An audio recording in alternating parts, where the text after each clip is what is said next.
semua ini sebenarnya adalah cara-cara dari neokomunisme yang ingin mengambil momentum untuk membangkitkan kembali komunisme di Republik ini.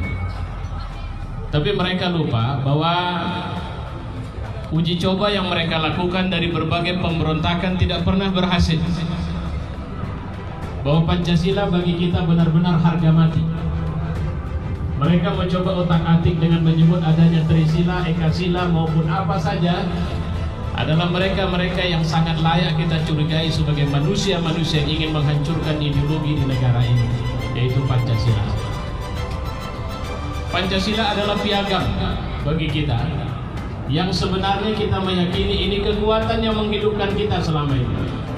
Kita terpapar dengan banyak negeri yang merasa lebih besar dan seenaknya saja masuk ke negeri ini, dan kemudian melakukan tindakan-tindakan yang kita tidak berdaya.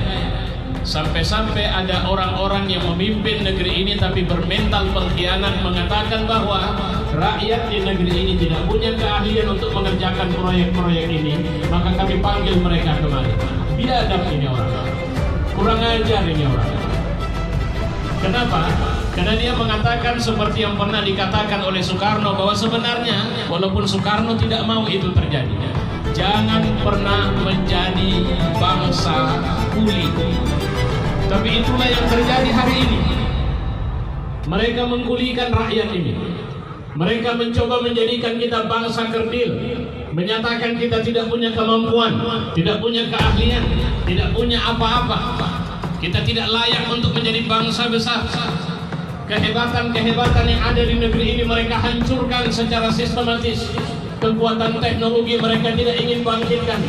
Dan mereka ingin mengatakan ada satu ancaman yang sebenarnya itu harus dihabisi dari Republik ini. Itu yang mereka sebut dengan ancaman hijau. Ancaman yang datang dari umat Islam di Republik ini. Mereka sudah hampir berhasil. Mereka menyusup masuk ke barisan ormas Islam. Ada kekuatan ormas pemuda Islam yang kemudian begitu gagah perkasa untuk kemudian membubarkan pengajian, membubarkan majelis taklim, mengusir ulama dengan mengatakan mereka anti NKRI. Waktu itu kita tidak berdaya. Kita tidak tahu. Kita cuma bisa menangis ketika ulama kita disakiti, dihina. Saya bisa mengatakan, apa ada keberanian kita waktu ketika, walaupun kasusnya tidak mirip-mirip betul sih, ketika tokoh kita dari Medan Utara yang tadi baru bicara, ada kasus yang menimpa beliau, di mana kita waktu itu?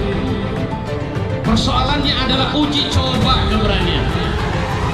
Iyalah, baiklah, ketika masih tubuh dia, masih si Anu, masih Habib Rizik, masih Habib Bahar, masih ustadz-ustadz yang lain, mereka rendahkan, mereka hinakan.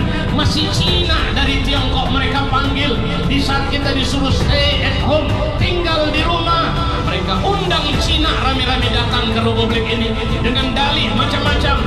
Oh, mereka cuma minta izin datang ke Jakarta. Rupanya memang Cina yang nggak bisa bahasa Indonesia, datang dari Tiongkok sana. Takbir! Lantas mereka merasa besar.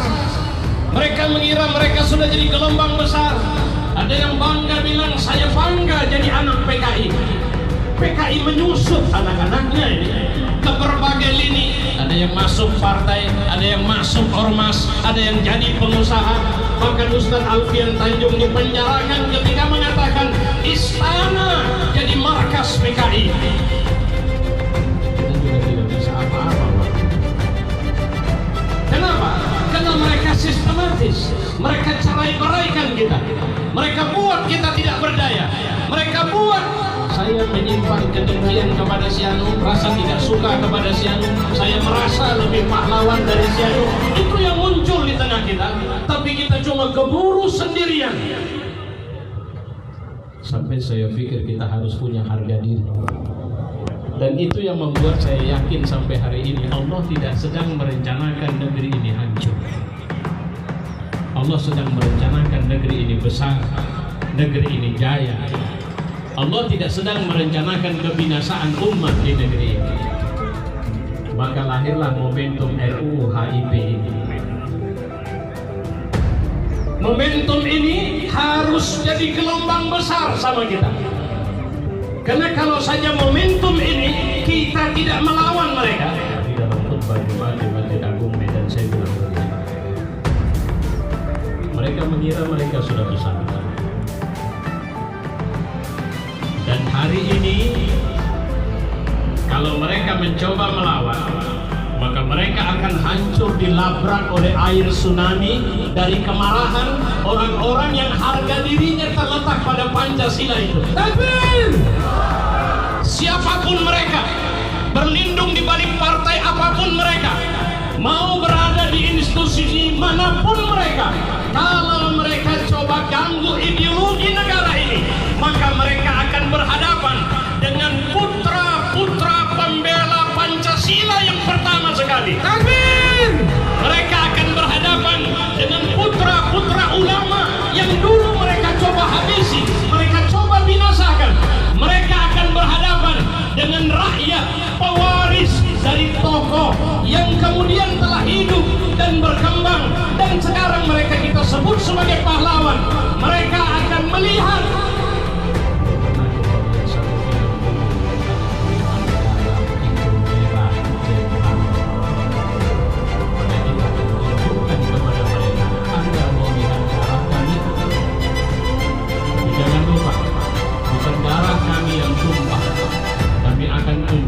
bahwa benar memang darah kalian itu merah.